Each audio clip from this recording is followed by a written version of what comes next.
Olha aí a situação, né? Uma mãe relata como o filho mudou nesses últimos tempos, depois que começou a acompanhar os grupos bolsonaristas, né? E ela demonstra um certo desespero, né? Ao relatar e desabafar que ele mudou muito, uma lavagem cerebral. Relata a mãe de bolsonarista preso em Brasília por ataques terroristas aos prédios dos três poderes. Homem desempregado foi ao Distrito Federal 3 vezes, uma delas em 8 de janeiro de 2023, relata a mãe. O golpista segue preso por participação nos atos antidemocráticos, enquanto a mãe tenta entender o que levou o filho aos ataques em Brasília. A reportagem aqui é uma reportagem longa, né? Mas ela fala com relação aos grupos e a forma que esses grupos atuavam para deixar as pessoas aí vidradas e como se formasse um mundo paralelo, vamos dizer assim, o qual eles não tivessem crítica para poder analisar os fatos, né? Ele começou a ficar distante, ela começou a falar que ele não mais ficava junto à família, começou a falar sempre de questões políticas o tempo inteiro, né? E aí ela fala que o que me entristece é que parece que foi feita uma lavagem cerebral no meu filho, não dava para entender nada. Eu nunca vi um negócio como esse. Ele estava muito envolvido em uma lavagem cerebral mesmo. Ele mudou muito. Uma lavagem cerebral. Compartilha mais sobre a mudança no comportamento do filho. Isso, assim, a gente vê aí na internet, né? As pessoas que participam desses grupos, que encaminham fake news e despertam um ódio nessas pessoas, né? Porque o interesse desses grupos é exatamente introjetar ali um certo ódio às pessoas que estão ali dentro por quem pensa diferente, né?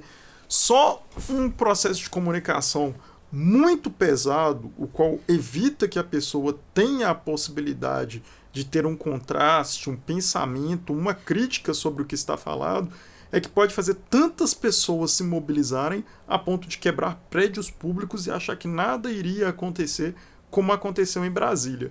Então fica assim, fica a dica aí, essa reportagem, dê uma lida nessa reportagem.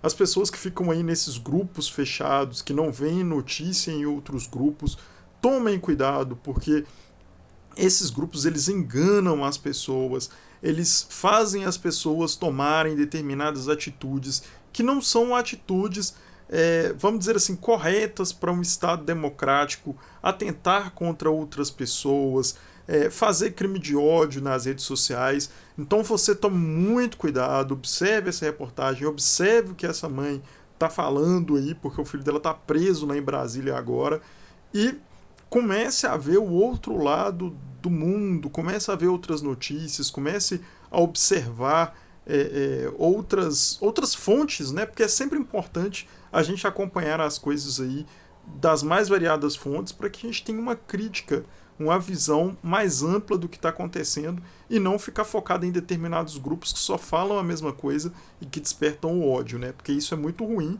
E isso é ruim, eu digo, não é só para a direita e extrema direita, não. Isso é ruim também para a esquerda. O extremismo ele é sempre ruim. Claro que o extremismo de extrema direita bolsonarista ele é muito pior do que a gente já viu da esquerda aqui no Brasil, né? As ações que foram tomadas são muito piores, não tem precedente, né?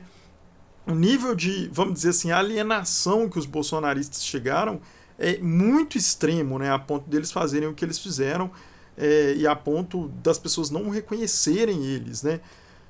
Mas o extremismo de qualquer um dos dois lados é negativo, sabe?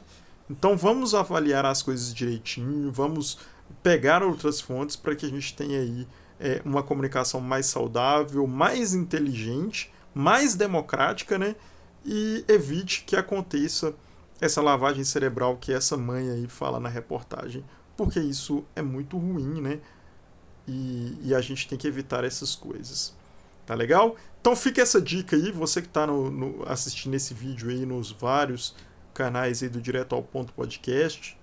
Observe bem as fontes que você está lendo, observe bem as mensagens de WhatsApp que você está recebendo.